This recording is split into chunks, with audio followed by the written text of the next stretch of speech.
look at Part 1. Part 1.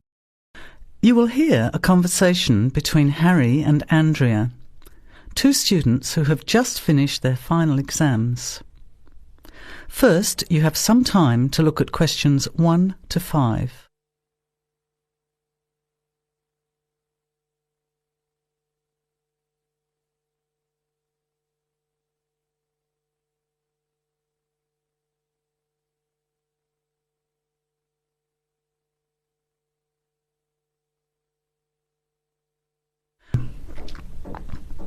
Listen carefully to the conversation and answer questions 1 to 5. Hi Andrea, how are you feeling now that exams are over? It's fantastic to have finished, isn't it? And to sleep in every morning. What about you? Well, I've been catching up on sleep too, but I've got a lot to do before I leave for England. Perhaps you could give me some advice. I've got a lot of things I can't possibly take back with me, but I don't know what to do with them. Well, it depends on what sort of things they are and whether you're thinking of giving them away or selling them. Well, almost everything. Furniture, the fridge and other kitchen stuff that I bought from the previous tenant. But the new people have already got what they need, so they're not interested in buying stuff from me. I can't afford to give it away, but I'm not sure how to sell it all. Oh, and there are some clothes and books as well. Why can't you take them? The books are really heavy. It's so expensive if you exceed the airline baggage allowance. And the clothes just won't all fit in my suitcase. It's amazing how much stuff I've accumulated since I've been here. Anyway, I don't think I'll need as many summer clothes in England as I have here in Australia. I see. Well, there are several alternatives. First of all, you could put up notices around the university about the books. You know, on the notice boards in the Student Union building and in the economics department. Anywhere second and third year students will see them. People are always keen to buy cheap textbooks. OK, what should I say on the notices? Just put the titles, authors and price you want, your name of course, and maybe put your phone number on those little tear-off tags. That's a good idea. And what about the furniture? You could try doing the same thing, but usually students are away all summer, so they don't want to buy furniture now. Another place to try might be a second-hand shop. Someone from the shop will usually come around and give you a free quote, and then you can decide. But you don't usually get much money for that sort of stuff. Before you hear the rest of the conversation, you have some time to look at questions 6 to 10.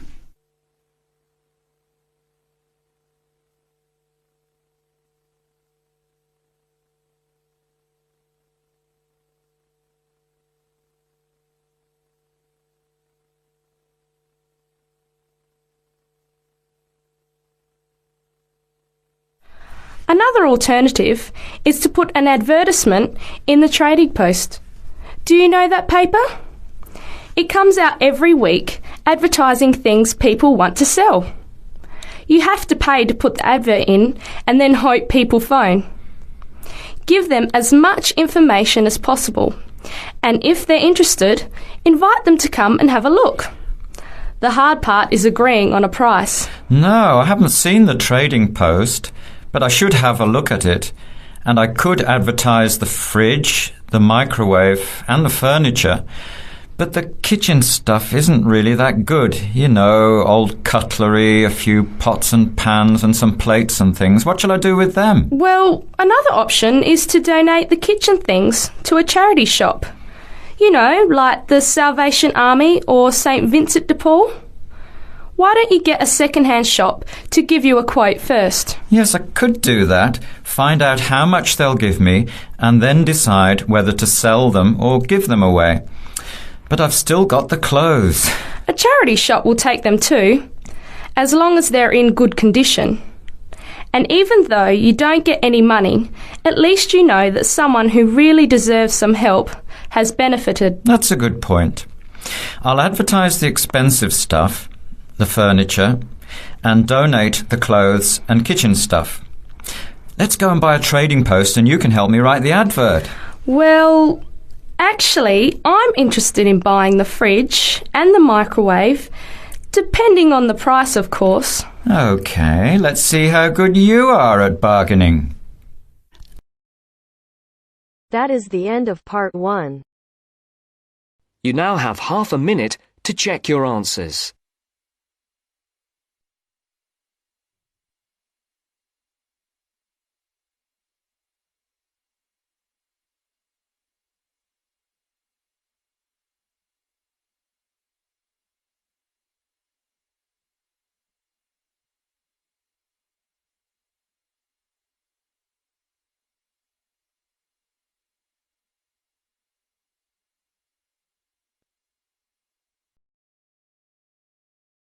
Now turns to part 2.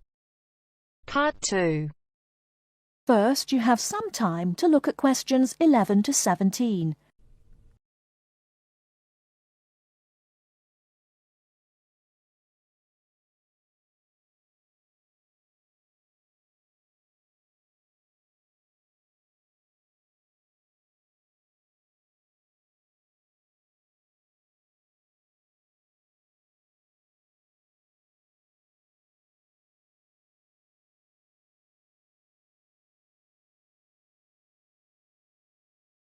Now, listen carefully and answer questions 11 to 17. Good afternoon, everyone, and welcome to this short talk on the subject of fireworks. Now, fireworks, as I'm sure many of you know, were invented in China, though there has long been disagreement as to exactly when, or even in which century. The consensus nowadays, though, is that it was in the 6th, as there is considerable evidence of war rockets being made then. We also know that fireworks were in use by the 7th century in Arabia, where they were called Chinese arrows, reflecting their military potential. It then took a long time for them to spread to Europe. In fact, it wasn't until the 1200s that fireworks made their appearance there.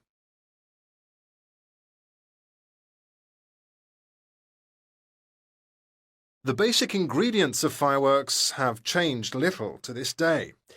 Their explosive capacity comes mainly from black powder, also known as gunpowder, which is produced from a mixture of charcoal, sulphur, and potassium nitrate. A modern aerial firework, the kind used nowadays in big public displays, not the small rocket type that you might remember from your childhood, is normally made in the form of a shell, often a sphere about the size of a peach. Inside the shell are a number of stars, surrounded by black powder, and running through the centre of the round shell is a charge that makes the firework explode when it reaches the desired altitude. This is known as the bursting charge. When this explodes, it ignites the outside of the stars, which begin to burn with bright showers of sparks. Since the explosion throws the stars in all directions, you get the huge sphere of sparkling light that is so familiar at firework displays.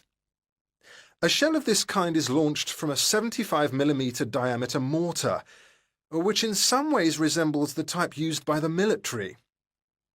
The mortar is a steel, or increasingly for safety reasons, shatterproof plastic pipe. This is likely to be 500mm long and sealed at one end. The other end is aimed at the sky, and at the bottom of the pipe, below the shell, is placed a cylinder containing black powder. This has a long fuse, which projects out of the tube. When this is lit, it quickly burns down to the lifting charge, which explodes to launch the shell. In so doing, it also lights the shell's fuse. The shell's fuse burns while the shell rises to its correct altitude and then ignites the bursting charge so it explodes. Before you hear the rest of the talk, you have some time to look at questions 18 to 20.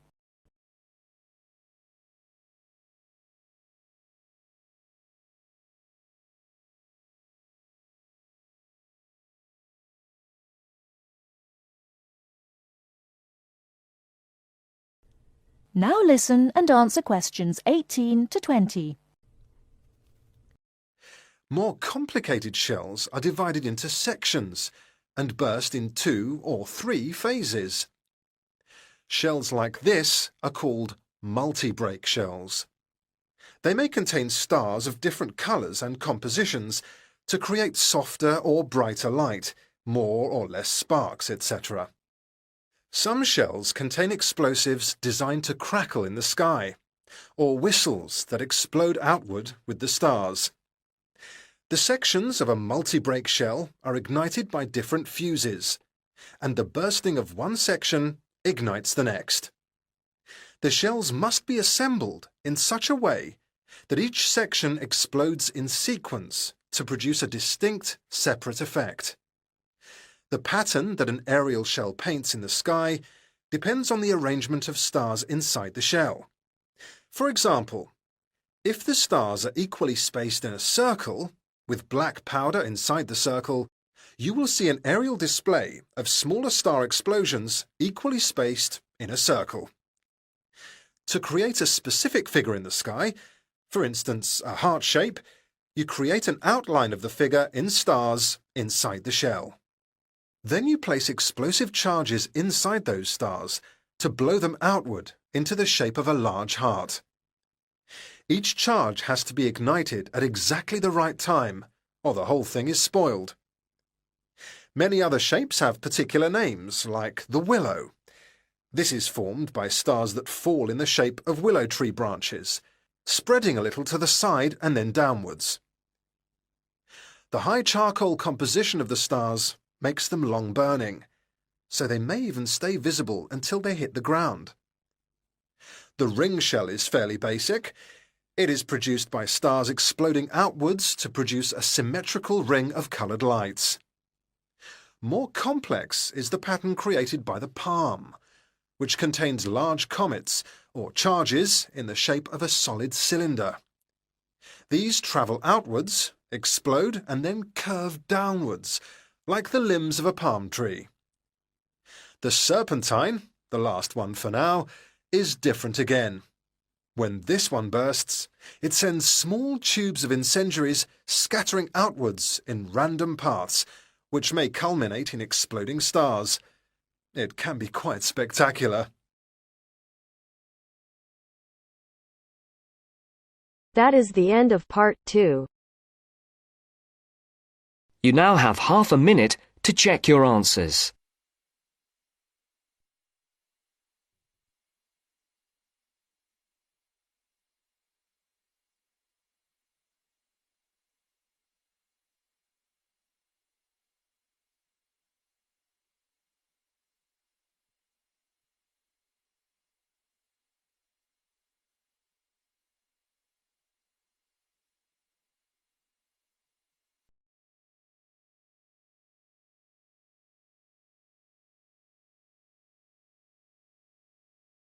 Now turns to part 3.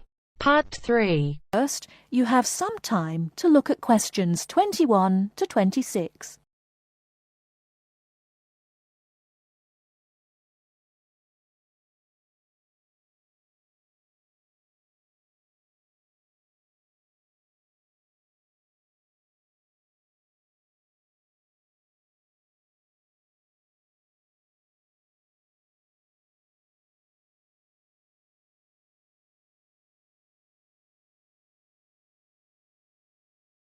Now listen carefully and answer questions 21 to 26. Good evening, and welcome to this month's Observatory Club lecture. I'm Donald Mackey, and I'm here to talk to you about the solar eclipse in history. 1,000 years ago, a total eclipse of the sun was a terrifying religious experience. But these days, an eclipse is more likely to be viewed as a tourist attraction than as a scientific or spiritual event. People will travel literally miles to be in the right place at the right time to get the best view of their eclipse. Well, what exactly causes a solar eclipse? When the world goes dark for a few minutes in the middle of the day.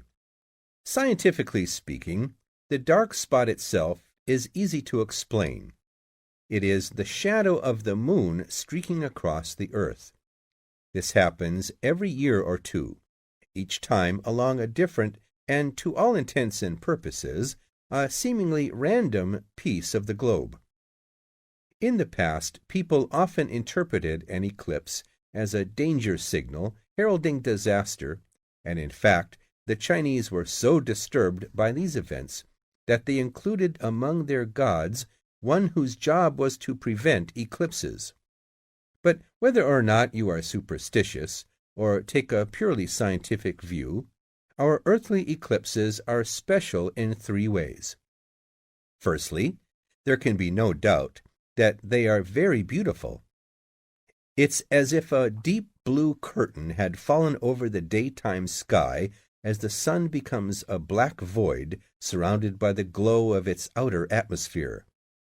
But beyond this, total eclipses possess a second, more compelling beauty in the eyes of us scientists, for they offer a unique opportunity for research.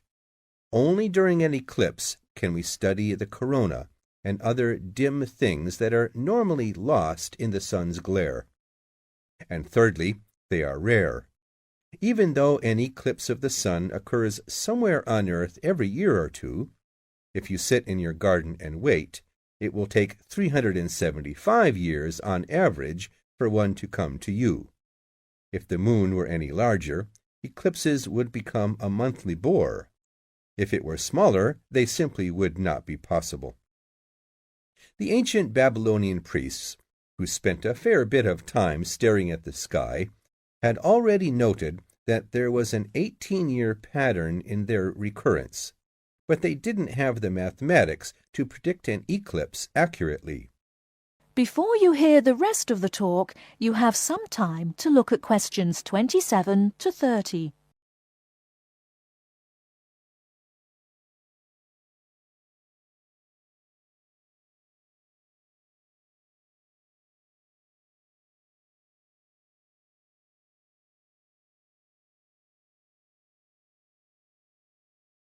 Now listen and answer questions 27 to 30.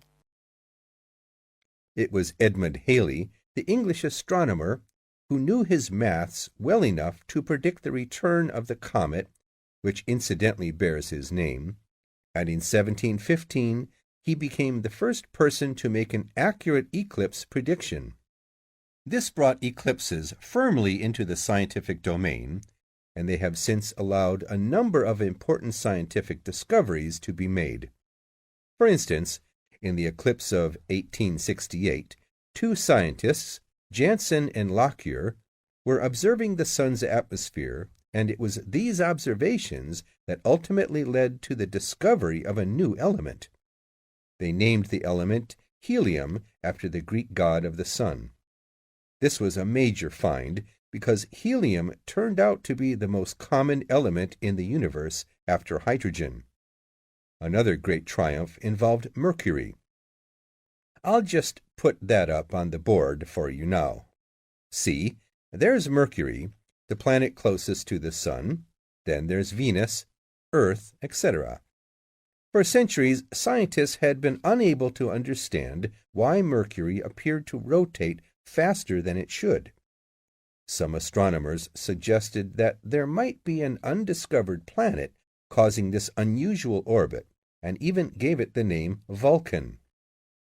During the eclipse of 1878, an American astronomer, James Watson, thought he had spotted this so-called lost planet. But alas for him, he was later obliged to admit that he had been wrong about Vulcan and withdrew his claim. Then Albert Einstein came on the scene. Einstein suggested that rather than being wrong about the number of planets, astronomers were actually wrong about gravity. Einstein's theory of relativity, for which he is so famous, disagreed with Newton's law of gravity in just the right way to explain Mercury's odd orbit. He also realized that a definitive test would be possible during the total eclipse of 1919, and this is indeed when his theory was finally proved correct. So there you have several examples of how eclipses have helped to increase our understanding of the universe. And now let's move on to social.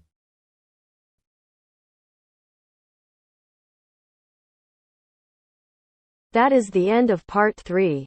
You now have half a minute to check your answers.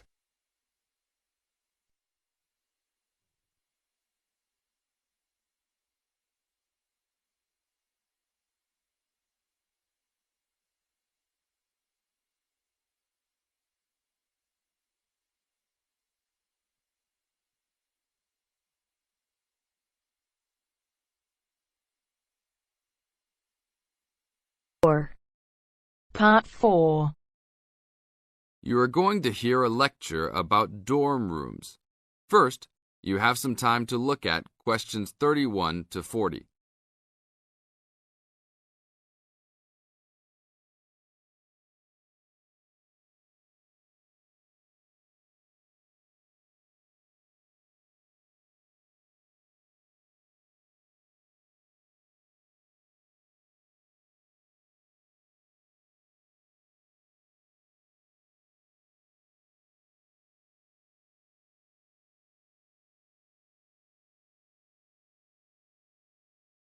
Now listen to the tape and answer questions 31 to 40.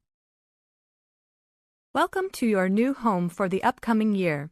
These dorm rooms are among the best in the nation and are the newest ones at this school. So I hope you will all learn to appreciate them and take good care of all the facilities here. I am Gina, and I will be residential advisor in this building for the year. Today I am going to tell you about some of the programs and facilities that are available to you. I will also be telling you the rules that everyone is expected to abide by. I will be asking you to give me your full attention for the next few minutes. I will first tell you about the facilities that are available to you. The dining facility is located on the first floor of the building. It is open 7 days a week from 7 a.m. to midnight. All the food offered to students is freshly made every day, and my own opinion is that the food is actually quite good. Feel free to come and grab a banana for breakfast or sit down with a group of friends for dinner. Although your meals are served buffet style, please do not waste food.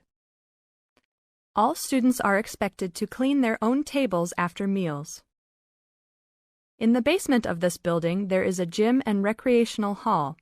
The gym has workout equipment such as treadmills and weight sets.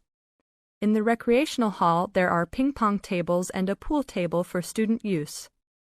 You must sign in when using this equipment, and you will be held responsible for any damages or losses. The gym and recreational hall are open daily from 10 a.m. to 10 p.m. There is a kitchen located on the second floor of this building. Your dorm key will open this door. Inside there is a refrigerator, a microwave, an oven, and a stove. This room is open 24 hours a day, 7 days a week. If you decide to cook a meal, please be considerate to all the students and clean up after yourself. You can use some food in here, but please do not make a mess. Some students do end up having their food eaten from the fridge, so be careful. Don't leave anything that looks like it tastes really good. Do not leave pots and pans lying around in the kitchen. Please store these in your room. There are many programs being sponsored by our building this year. One of the most popular is our Saturday morning outings. In the past years, these trips have included going fishing, hiking, cycling, ice skating, and even going to the beach. There will be a listing of scheduled events coming out soon. The university sponsors these trips, so transportation will be provided. However, there are usually some costs associated, though they are usually minimal. Our building also has a volleyball team. All students who live in this building are welcome to join. Last year we won first place in the dorm league. Please sign up at the front desk if you are interested as soon as possible, as there are only 20 spaces available based on a first-come, first-served rule. The last things I want to talk about are the rules of our building. I know rules can be boring, but they are necessary to ensure the welfare of everyone living here. First, noise levels must be kept to a minimum after 11 p.m. Many students have early classes, so for those of you that have the luxury of sleeping until 10, please don't stay up late making lots of noise. Secondly, all visitors must sign in at the front door. Even if you have friends that are regular visitors, they must still always sign in. This rule is to prevent theft and robbery from occurring. Thirdly, alcohol and drugs are not permitted in this dorm in any place or at any time. Lastly, just be safe and have a great time. University is the greatest time of your life, so make the most of it. Thank you all for your attention. That is the end of part 4. You now have half a minute to check your answers.